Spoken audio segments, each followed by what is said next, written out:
Well, right now we're confronted with a combination of a very large wave of anti-labor sentiment that's been pumped up beginning in the States and now spreading to Canada, primarily by a group of billionaires who have decided that they would be better off if there were no labor unions.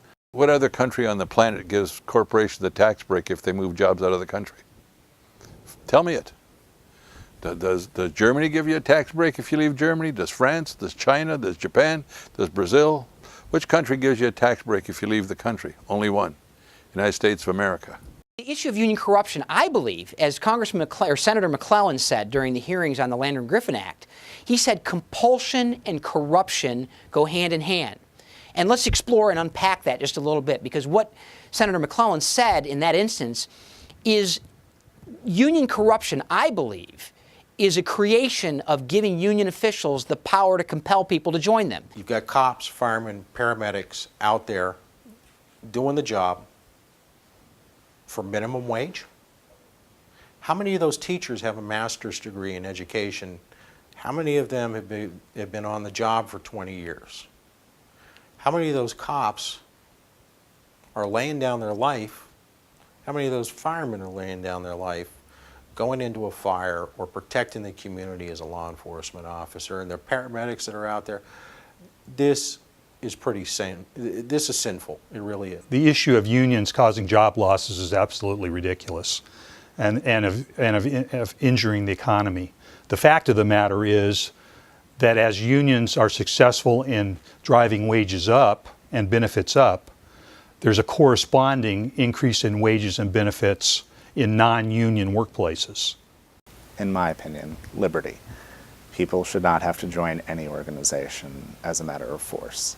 No one should have to join a union because they want a job. They want to go work for that company and they want to join a union or form a union, have at it. You know, that's your right.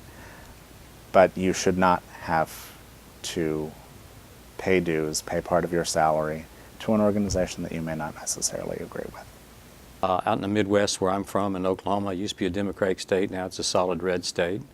But you have people who own the newspapers in that area, just a constant pounding about labor bosses from back east, or like we're criminals or things. And as I said earlier, it's just a total conjecture, a picture that's been painted by the right-wing media and the Chamber of Commerce and different entities, right-to-work committees, saying that, oh, these big bosses up in D.C., they don't care about the average worker. And you can't be further than truth. You would not go through the strain and stress that we have as presidents of these large organizations representing people if you truly did not care and worry about the future of the workers in this country. That right to collective bargaining, that right to try to improve your pay and working conditions is not only important to the union members, but very important to the general public. In fact, it was, I believe, the foundation of the middle class of this country. Right now, we don't have that. And what we're watching is a collapse of the middle class. And I think it's important that individuals understand that they don't need to stand alone, that they can stand together with others and work to improve their lot in life, and that's what they need to do.